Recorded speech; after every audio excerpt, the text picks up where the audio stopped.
Neuromorphic computing is not a software update or a faster graphics card. It represents one of the most radical shifts in artificial intelligence happening right now. Instead of making machines louder, hotter, and more power-hungry, it asks a quieter and far more dangerous question. What if intelligence doesn't need brute force at all? In 2025, that question is no longer theoretical. It's already reshaping how AI hardware is being designed, deployed, and funded. For years, the future of AI seemed obvious. Bigger models would require more GPUs, more electricity, and larger data centers. Progress was measured in compute scale and power draw, not efficiency or restraint. But that direction is starting to crack, and the cracks are getting harder to ignore. As AI systems grow more capable, they are also becoming more expensive, less efficient, and harder to sustain at scale.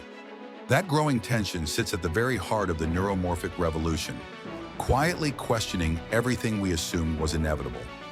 At number 10, the story begins with a problem most people don't see because it's hidden behind success. Artificial intelligence has quietly created an energy crisis while delivering incredible results. And the better AI gets, the harder this problem becomes to ignore. Training modern models now consumes staggering amounts of electricity, and data centers are drawing power on the scale of small cities. Cooling systems are expanding faster than the servers they protect, adding cost, complexity, and risk. Energy bills are becoming a serious operational concern, not just a technical footnote. If intelligence is supposed to be smart, it raises an uncomfortable question. Why does artificial intelligence consume more power the smarter it gets? And how long can that really continue? At number 9, the answer starts with how GPUs work. GPUs are incredible at brute force computation, which is why they dominate AI training today and power most modern models. They process massive amounts of data in parallel and never really stop working, even when they don't need to. That constant activity is exactly what makes them so effective at scale. But that strength is also their weakness.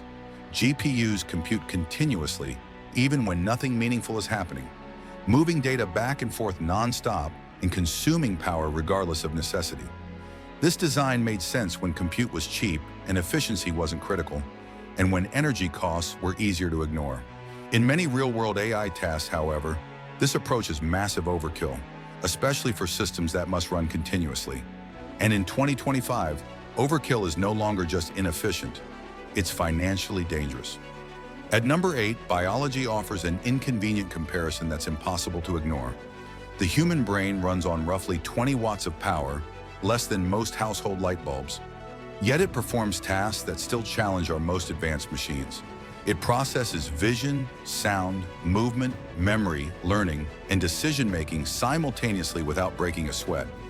More importantly, it doesn't do this by working harder. It does it by working selectively and efficiently. The brain doesn't analyze everything all the time. It reacts, prioritizes, and stays quiet until something matters, conserving energy without sacrificing capability. That contrast forces a deeper question engineers can't avoid anymore.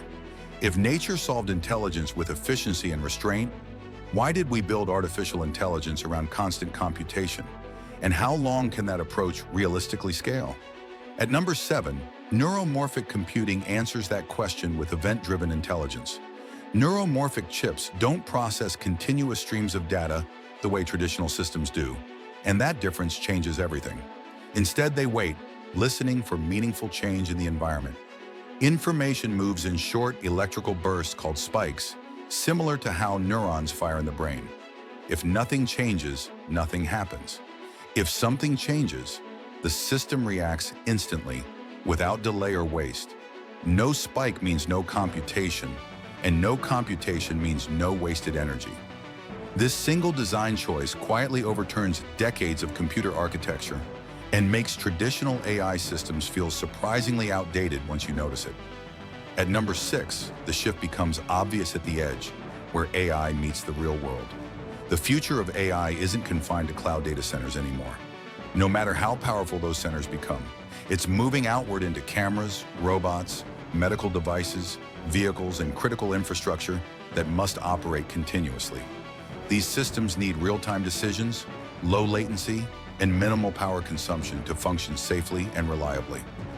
Delays or failures aren't just inconvenient, they can be dangerous. GPUs struggle in these environments because they are power-hungry and often unnecessary for continuous tasks. Neuromorphic chips thrive here because they are quiet, efficient, and always ready to respond. This is where replacement doesn't arrive loudly, but it begins quietly and spreads fast. At number 5, 2025 emerges as the inflection point that changes the conversation. For years, neuromorphic computing lived mostly in research labs, admired by scientists but rarely deployed in real systems. It was elegant and interesting, but often dismissed as impractical or premature. The technology felt ahead of its time. That has changed. By 2025, neuromorphic chips exist in real hardware, running real systems and solving real problems. They are already being tested in robotics, vision systems, industrial monitoring, and low-power AI devices. This is no longer speculation or hype. It's deployment, and momentum is building quicker than most people realize. At number 4, it's important to clarify what replacement actually means before confusion takes over. Neuromorphic chips are not here to erase GPUs overnight, and they don't need to be. GPUs will remain essential for training large AI models because raw parallel computation is their strength. There is no serious debate about that. But neuromorphic chips are already replacing GPUs in specific domains where brute force doesn't make sense economically or technically. These include edge inference, continuous perception, low-power autonomy, and adaptive systems that must respond instantly without burning energy. Replacement doesn't mean extinction. It means GPUs stop being the default answer to every AI problem by habit. At number 3, the future of AI hardware starts to look hybrid instead of hierarchical.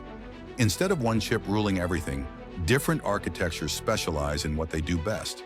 GPUs handle heavy training workloads at massive scale, where raw compute still dominates and efficiency is secondary.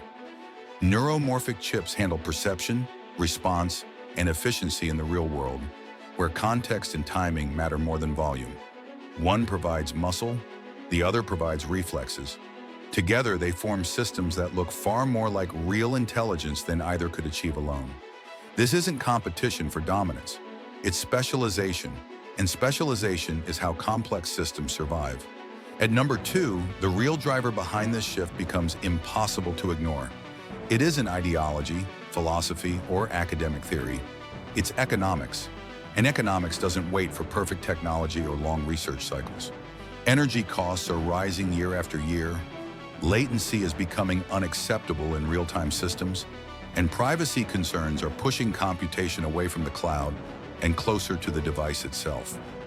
Infrastructure limits are forcing companies to make hard decisions sooner than expected, often under real financial pressure and regulatory scrutiny.